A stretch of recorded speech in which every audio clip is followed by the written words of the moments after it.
Nia Thompson was a rising star in the legal world. As a young black woman from Chicago's South Side, she had faced more obstacles than most. But her determination and brilliance were unmatched. Graduating at the top of her class from Howard University School of Law, Nia quickly made a name for herself as a fearless advocate for justice. She was known for taking on powerful corporations and corrupt officials without hesitation. Her latest victory, a landmark case against a multi-million-dollar company accused of exploiting minority communities, had brought her both praise and resentment. Despite the accolades, Nia remained grounded. She knew that her success painted a target on her back, especially in a city where systemic racism was deeply entrenched. She had seen it firsthand growing up, watching her parents work double shifts just to keep the lights on. Those memories fueled her passion for justice, driving her to fight for those who couldn't fight for themselves. Nia believed in the power of the law to bring about change, and she was determined to use her position to make a difference. But the cost of her ambition was high. Behind her confident demeanor, Nia felt the weight of expectations, not just from her community, but from herself. She worked long hours at her downtown firm, often staying late into the night surrounded by stacks of legal briefs and empty coffee cups. Yet she never complained. She was on a mission, and nothing could stand in her way. Unbeknownst to her, the battle she had just won was only the beginning. The forces she challenged were not accustomed to losing, and they would stop at nothing to retaliate. For Nia, the fight for justice was about to get personal, more brutal, and heartbreaking than she could have. It was just another Thursday evening when Nia left her downtown office. The Chicago skyline glistened against the setting sun, a reminder of how far she'd come from her modest beginnings. Exhausted but satisfied, she replayed moments from her latest victory in court, feeling a flicker of pride. But even as she allowed herself a rare moment of celebration, a lingering unease gnawed at her. The case had been high stakes, and she knew her opponents were powerful men who weren't used to losing, especially not to someone like her. Nia's heels clicked against the pavement as she walked to her car parked a few blocks away. The streets were unusually quiet, the air heavy with the promise of rain. She pulled out her phone, scrolling through congratulatory messages from friends and colleagues. Her lips curled into a smile as she read a text from her mother, who never quite understood the legal jargon but always supported her daughter's dreams. It was moments like this that made the long hours and late nights worth it. Just as she reached her car, flashing blue and red lights illuminated the street. 2 police cruisers pulled up, tires screeching against the asphalt. Nia's heart skipped, a beat confusion washing over her. Before she could fully process what was happening, 2 officers approached her, faces stone cold and hands hovering over their holsters. "Ma'am, step away from the vehicle," one of them ordered, his voice devoid of emotion. Nia complied, hands visible, maintaining the calm demeanor she'd perfected in the courtroom. "Is there a problem, officer?" she asked, keeping her tone measured despite the tension coiling in her chest. "License and registration," the other officer demanded, eyes scanning her as if searching for something incriminating.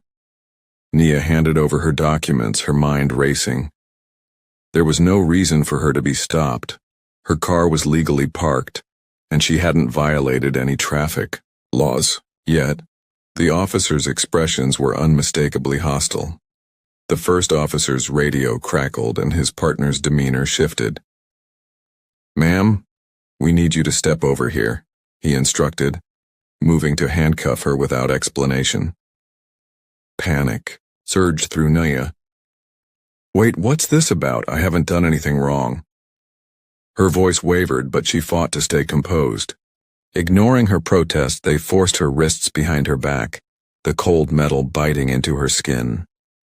Pedestrians gathered, whispering, their faces a mix of curiosity and indifference. Humiliation and anger surged through Nia as she realized she was being treated like a criminal, with no justification. Her mind spun, flashing through the countless stories she'd heard about wrongful arrests and racial profiling. She never imagined she'd become one of those statistics, but as she was shoved into the back of the cruiser, reality sank in. Her success, her degrees, her spotless record, none of it mattered in this moment. All they saw was the color of her skin. The cold, hard bench in the holding cell was nothing like the polished leather chairs in Nia's office.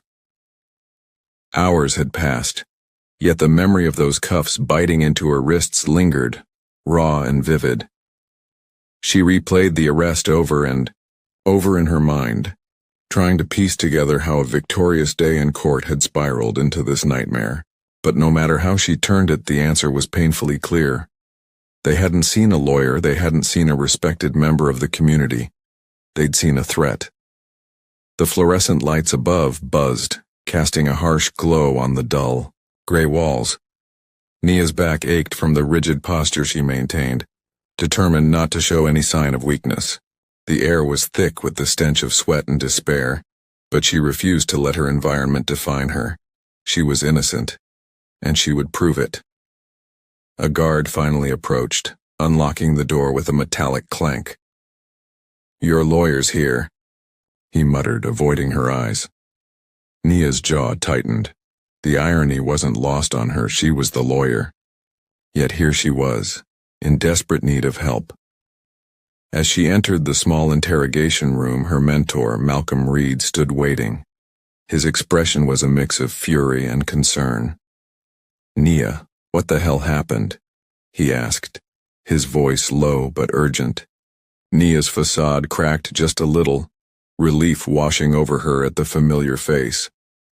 She recounted the events, every detail sharp and cutting, her anger barely contained. Malcolm listened, his fists clenching as she described the officer's accusations, claims of a stolen vehicle, of resisting arrest, lies built on stereotypes. "They didn't even read me my rights, Mal," she choked out, the humiliation still fresh. "They looked at me and decided I was guilty." Her voice wavered, but her resolve hardened.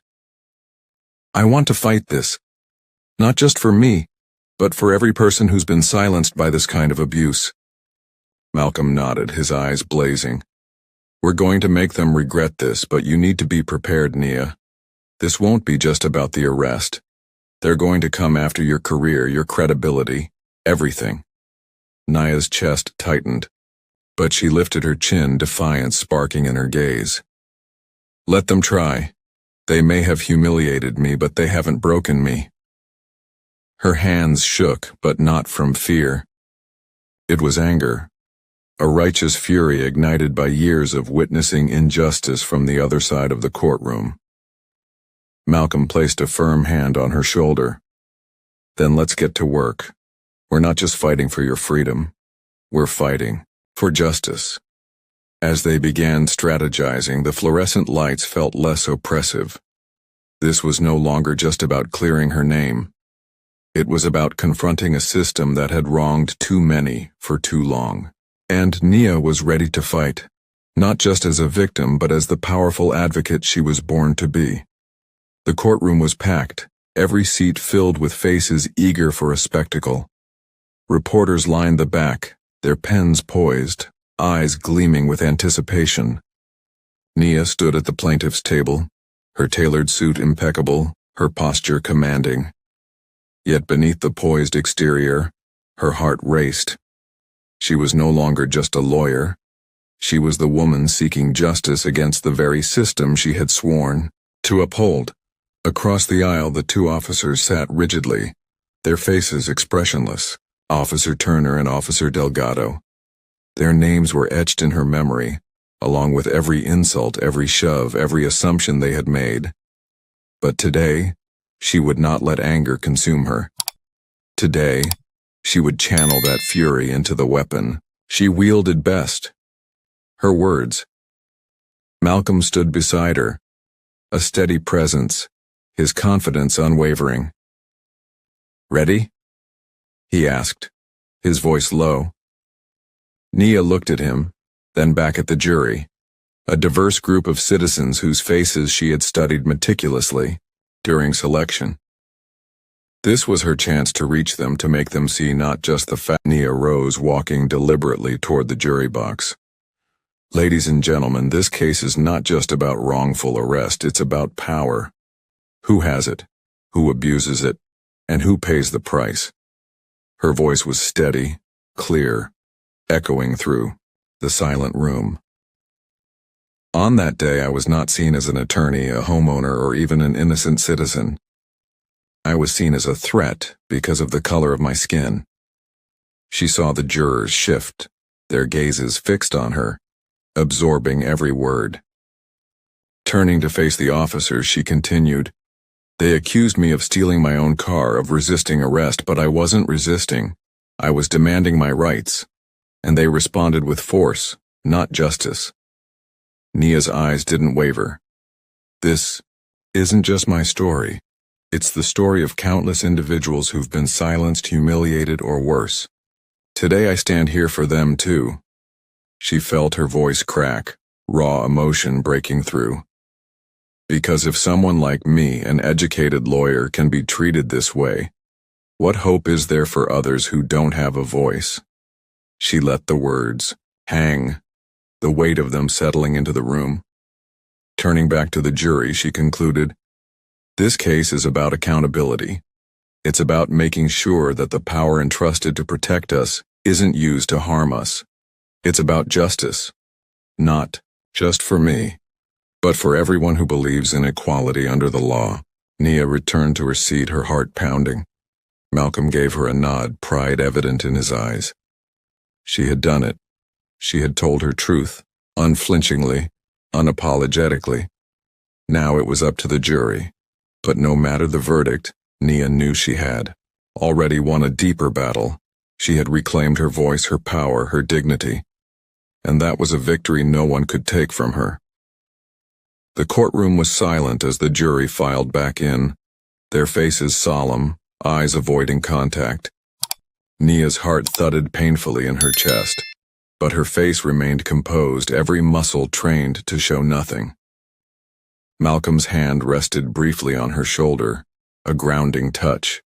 She didn't dare look at her parents, seated behind her, their faces etched with worry and hope.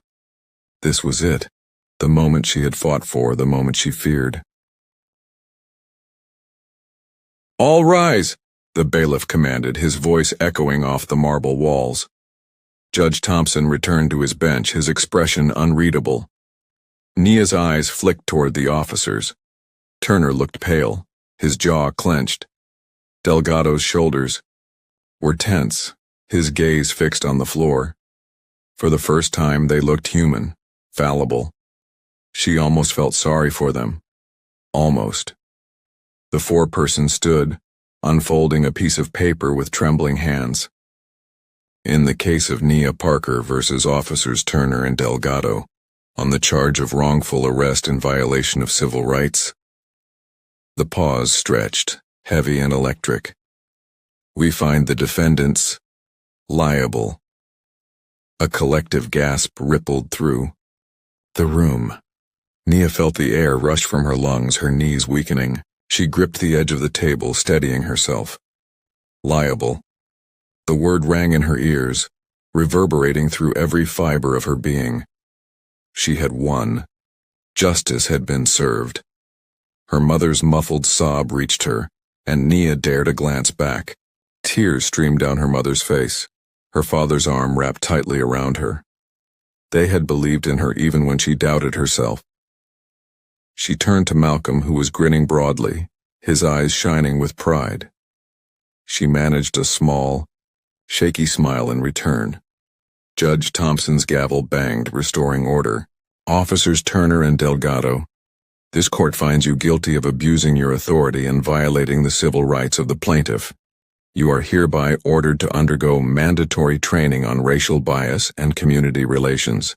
Additionally, disciplinary action within your department will be recommended."